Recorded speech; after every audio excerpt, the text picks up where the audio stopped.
"We thought a condo would be more suitable for you," my dad's fiancée said after plotting to sell my lake house. At their engagement party, I pulled out the trust. I never thought I'd have to fight my own father for what was rightfully mine.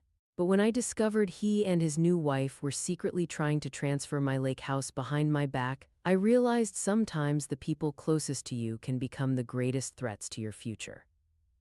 My name is Maria, I'm 29, and until 6 months ago I believed family meant unconditional love and support.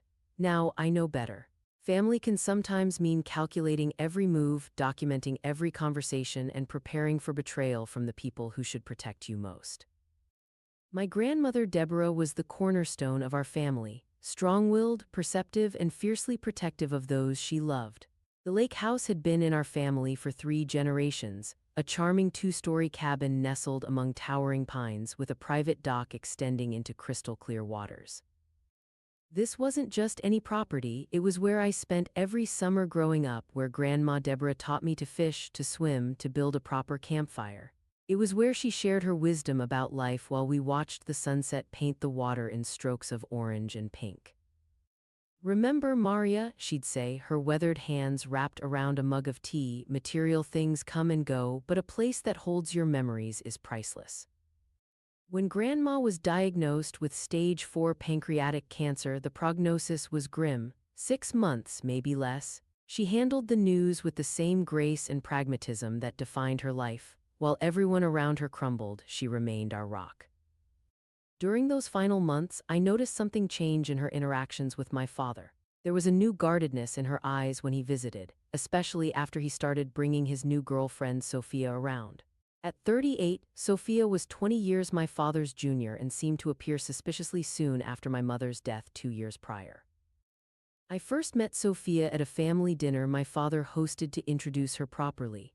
She was striking tall with perfect hair and a practiced smile that never quite reached her eyes. Throughout dinner, I noticed how her gaze lingered on the artwork in my father's home, how she casually asked about family heirlooms. "This grandfather clock must be worth a fortune," she'd mused, running her fingers along the antique wood.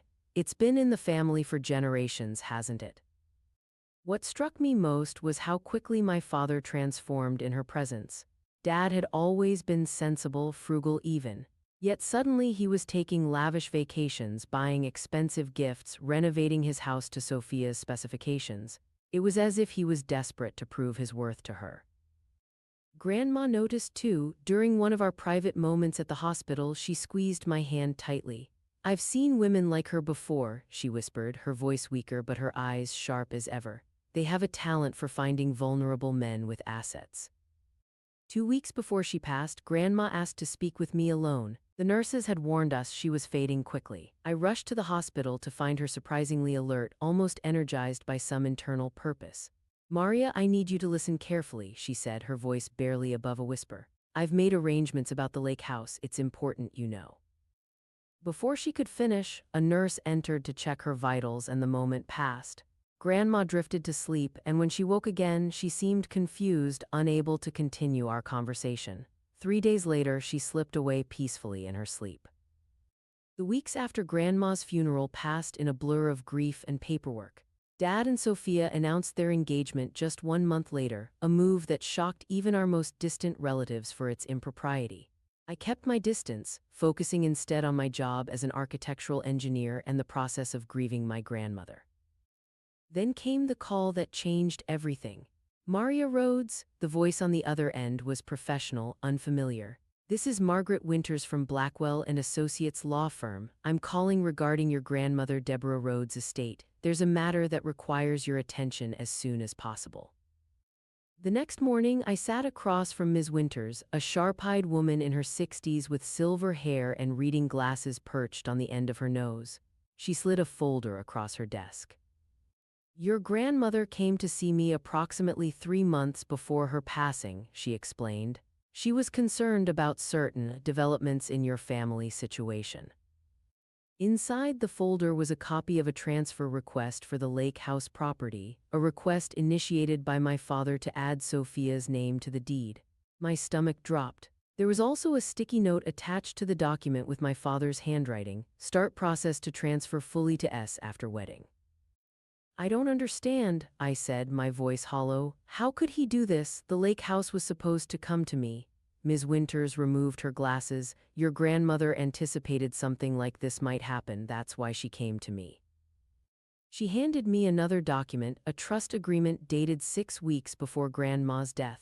The language was complex, but the intent was crystal clear. The lake house had been placed in an irrevocable trust with me as the sole beneficiary. My grandmother had already transferred the property before her death.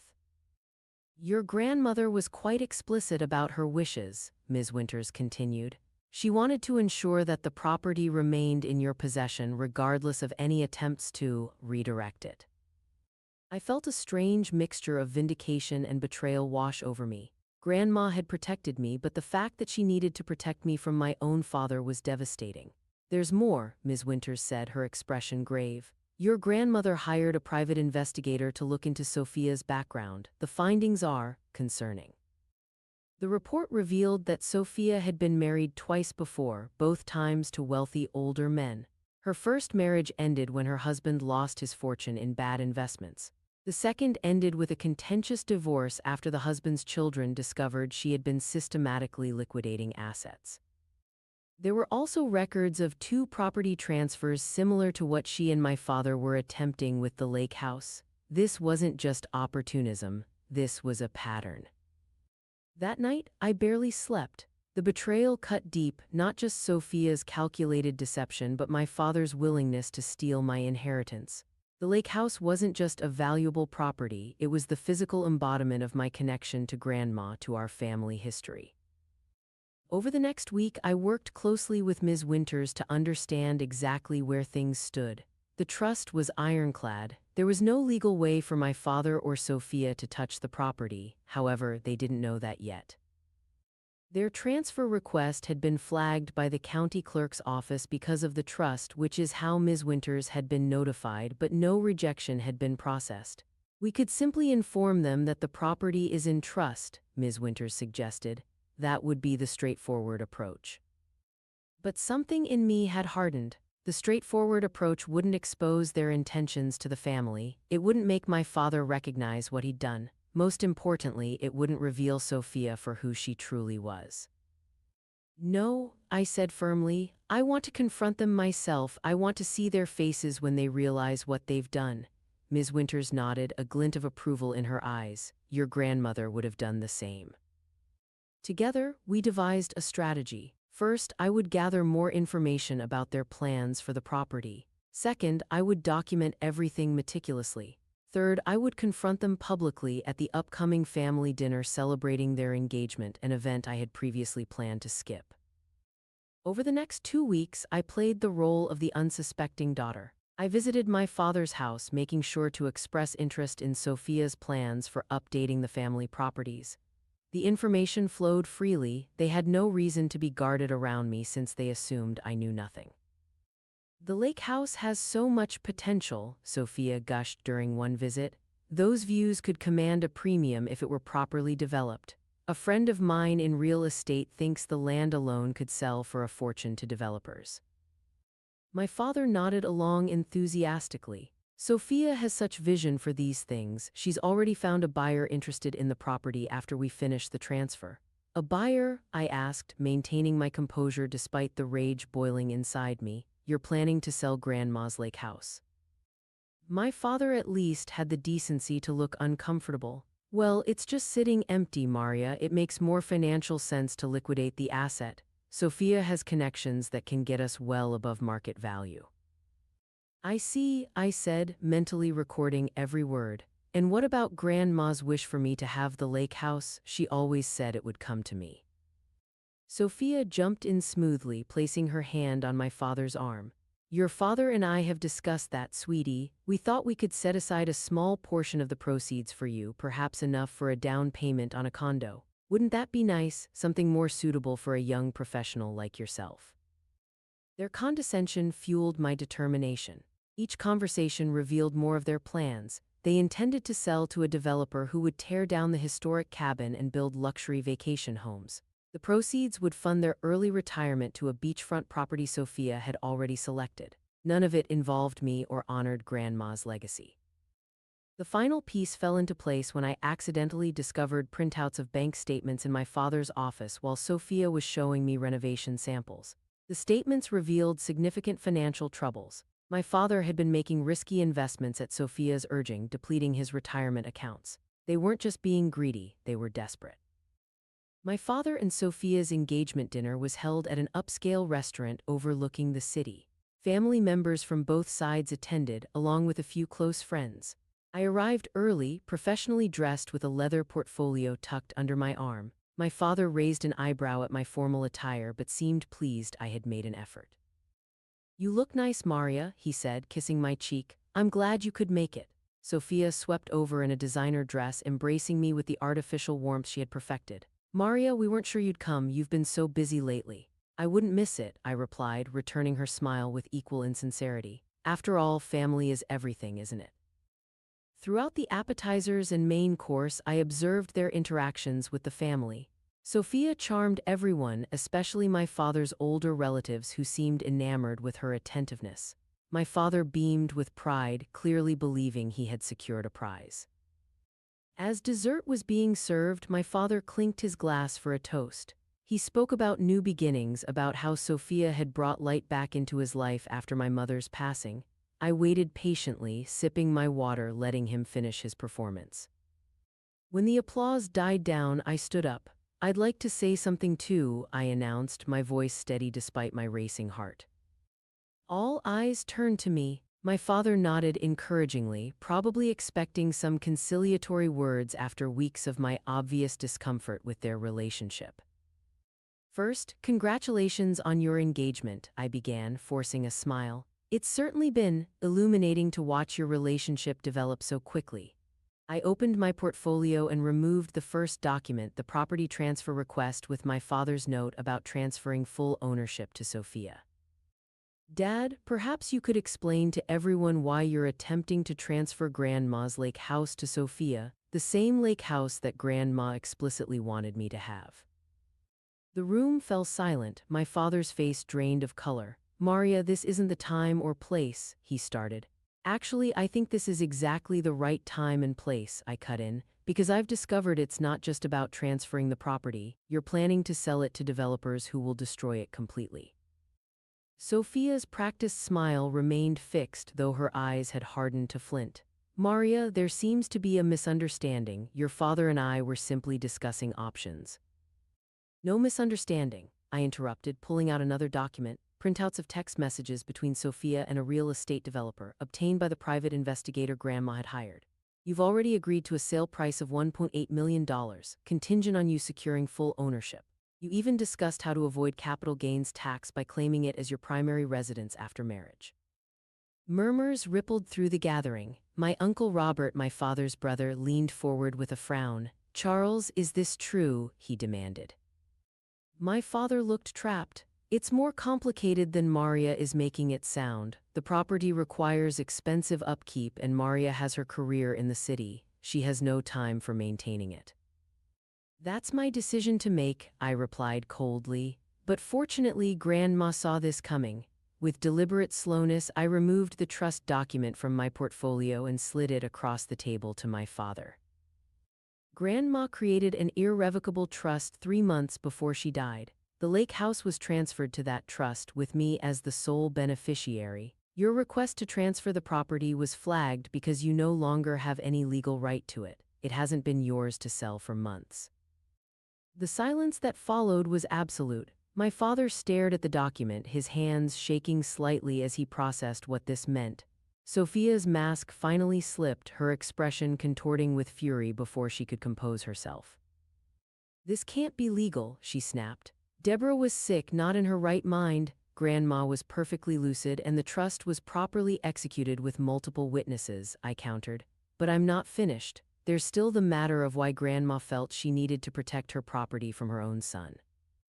I distributed copies of the private investigator's report on Sophia, heavily redacted to include only the most relevant information about her past marriages and financial manipulations. Sophia Hamilton, formerly Sophia Crane, formerly Sophia Di Laurentiis, I announced. Twice married to wealthy older men, twice departed with significant assets after short marriages. The stunned expressions around the table gave me no pleasure, but I continued, determined to finish what I'd started. Dad, I'm not doing this to hurt you. I'm doing this because Grandma protected me and now I'm protecting you. Sophia isn't marrying you for love. She's targeting your assets, assets that are rapidly diminishing because of the investments she's encouraged you to make. Sophia stood up so abruptly her chair toppled backward. These are outrageous accusations. Charles, are you going to let her talk to me this way? My father looked utterly lost, his eyes moving from the trust document to Sophia to me. For a moment, I glimpsed the father I remembered, thoughtful, cautious, loving, emerging from whatever fog Sophia had cast over him. Is it true, he asked her quietly, about your previous marriages? Her hesitation was answer enough. You said you'd only been married once to your college sweetheart, he continued, his voice hollow. You said it ended because you grew apart. Sophia's expression hardened as she realized the game was over. This is ridiculous. I don't have to sit here and be insulted by your ungrateful daughter. She grabbed her purse and stormed out, leaving my father staring after her in shock. The weeks following the confrontation were difficult. My father initially retreated into angry silence, humiliated and defensive. Sophia disappeared from his life as quickly as she had entered it, though not before attempting to secure a parting gift for her emotional distress. I maintained my distance, allowing the reality of what had happened to sink in. I focused on the lake house, visiting it for the first time since Grandma's death. The property had been neglected, dust covered the furniture, the dock needed repairs, the garden was overgrown. I spent weekends there cleaning, fixing, replanting. Each task felt like reconnecting with Grandma, honoring her foresight and love. 3 weeks after the confrontation, my father appeared at my apartment door. He looked older, diminished, his confidence eroded by betrayal and shame. Can we talk? He asked simply. We sat at my kitchen table, the space between us filled with unspoken words.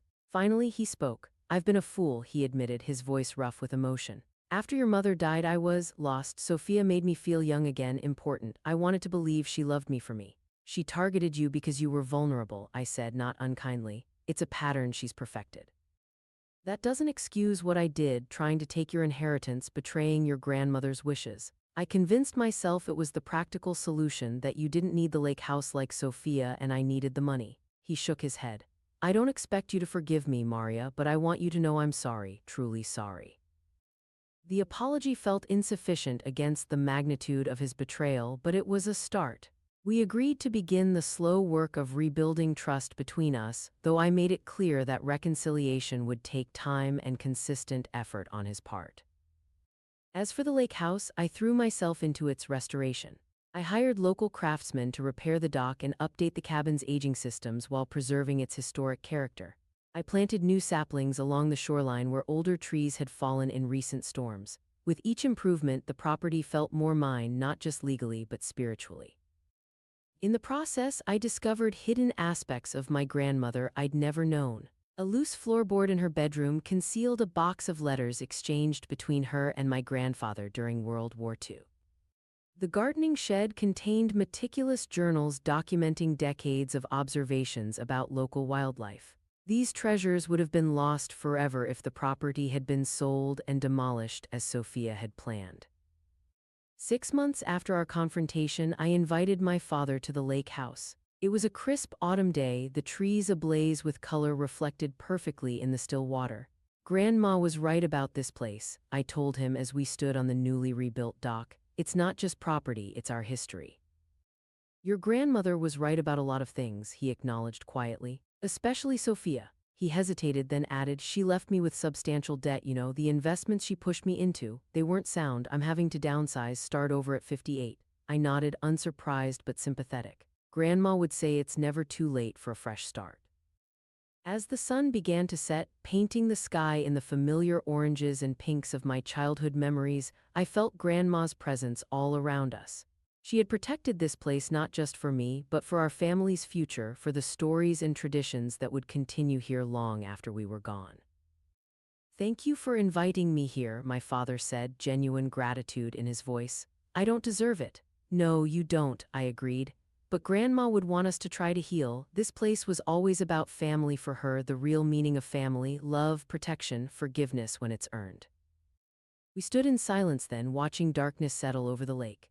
The path forward wouldn't be easy, but like the lake house itself, what was broken could be rebuilt, different perhaps, but solid once more. My grandmother had safeguarded my inheritance, but her greater gift had been showing me how to protect what truly matters, not just property but principles, not just assets but legacy. In her final act of love, she had taught me the most important lesson of all, that sometimes you have to fight for what's yours, not out of greed, but out of respect for those who loved you enough to provide for your future.